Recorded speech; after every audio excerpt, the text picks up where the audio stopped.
Chapter 12 Christmas Day 7 a.m. The interior is bright and bold as the sun shines into the main bedroom. Harry squints to see the alarm clock on his nightstand. 7:03? It's Christmas morning, for Pete's sake. Why can't I even sleep in? If it's not the kids, it's Max. Max pushes the door open and enters the room, jumping on the bed. Speak of the devil. Susan, are you going to let this beast get away with this? Susan? Harry looks to the other side of the bed, but it is without his wife. Max makes himself at home and lies belly up as Harry rubs the pooch's tummy. I bet you'd like to go outside, wouldn't you? Harry asked Max. Woof, is the reply. Okay, big guy, let's proceed to the backyard post-haste, shall we? Harry asked. Max leaps up from the bed and is out the door in a flash. Harry dons a pair of sweats and throws a baseball cap as he slips on a pair of slippers and begins his trek down the stairs to the kitchen. As Harry walks through the house, the reality of the previous night sets in once again. I thought maybe I was just dreaming the whole thing, but no, there are 70 dead people in my house. I feel like that kid in that movie. I see dead people. Harry lets Max out to do his morning business and then grabs an orange juice from the fridge. As he pours a glass, a little boy comes up behind him and pulls on his sweatshirt. Mister, I'm hungry. Can I have some waffles and fried chicken? Asked the little boy. And who might you be? Asked Harry. My name is Ernest. I love chicken and waffles. Please, can I have some? Why are you here? Who are you with? I mean, how is it you're in my house? Asked Harry. I don't know. What's with the third degree, mister? I'm hungry. Okay, keep it down. You'll wake the dead, Harry said, and then realized his faux pas. Harry decides it's time to find Susan.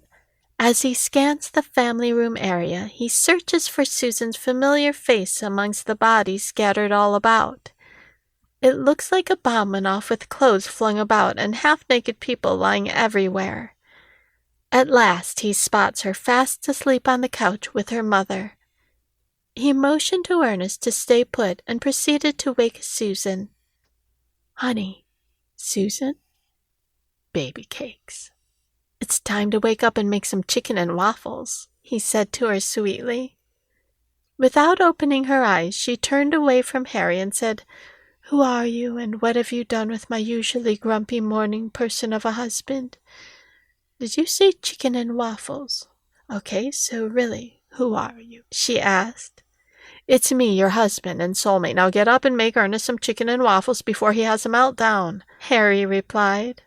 Eyes still closed, Susan replied, Tell him to make his own damn waffles and chicken.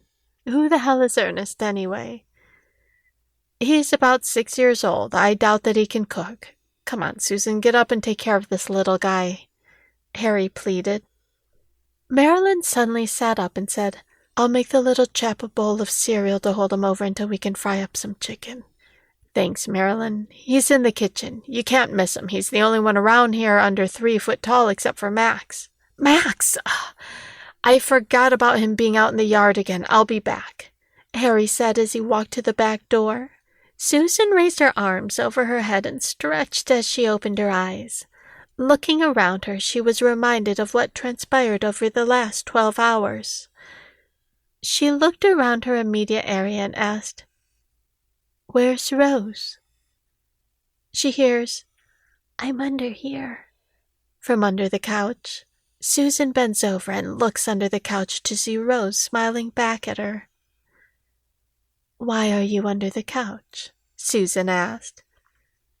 Because Grandma snores really loud. I needed a break. Are we having chicken and waffles? Asked Rose. Highly unlikely. Why does everyone want chicken and waffles? This is Chicago, not Charlotte, Susan said. And Susan, why would people eat chicken and waffles together? That sounds a bit gross. The chicken is fried, and some people like honey on their fried chicken, and honey is very much like syrup, so it does make sense in a far-fetched way, Susan says. Okay, I think I will like chicken and waffles. Let's go make some, said Rose. Or you can go to Grandma and get a nice bowl of cereal that is ready now. Chicken and waffles are going to take a few hours. What do you think? Susan asked. Hours? No way. I'm hungry now. Cereal, then, Rose concluded. Rose crawled out from under the couch and scampered off to the kitchen, where Grandma Marilyn was fixing up bowls of cereal for some hungry house guests, including Ernest. Grandma, I want a bowl of cereal, too, said Rose. You and about 30 other starving people, Rose. Where does your Aunt Susan keep the extra bowls? She asked. There's some on the top shelf in the pantry, but I can't reach them, Rose replied. I can climb up and I can get 'em, said little Ernest. And before Grandma Marilyn could even blink, he was in the pantry climbing up the shelves. Crash! Ernest, what on earth are you doing? Marilyn asked. Ernest was lying on the pantry floor, buried under an avalanche of paper towels and macaroni and cheese boxes. I think I screwed up, said Ernest, who was not hurt, just embarrassed. As Marilyn and Rose removed the items from on top of Ernest, Martha appeared in the pantry door. Ernest, I told you to keep a low profile until the time was right to introduce you. You didn't listen very well now, did you? Martha asked. I was just trying to help, Ernest said in a sorrow-filled voice. What do you mean by the right time, Martha? Asked Marilyn. At this time, Susan and Harry, who heard the commotion, both entered the kitchen. Ah, there he is, Susan. This is the kid I was telling you about who wanted chicken and waffles. His name is Ernest. Say hi to my wife, Ernest. Her name is Susan, said Harry. How do you do, Ernest? You have created quite a mess in my pantry, noted Susan. I'm very sorry, Miss Susan. I was trying to get the extra bowls on the top shelf. If we had made chicken and waffles instead of having cereal, none of this would have ever happened, contested Ernest. All right, Ernest, I guess this is as good of time as any. Harry and Susan might be wondering who Ernest is and why he's here. Ernest died when he was 5 years old, but he died over 25 years ago. It wasn't until now that he could come visit because he wasn't related to anyone at the Christmas house. Now he is, Martha said. Well, who is he related to, Martha? Asked Harry. He's related to you, Harry. Ernest is your son.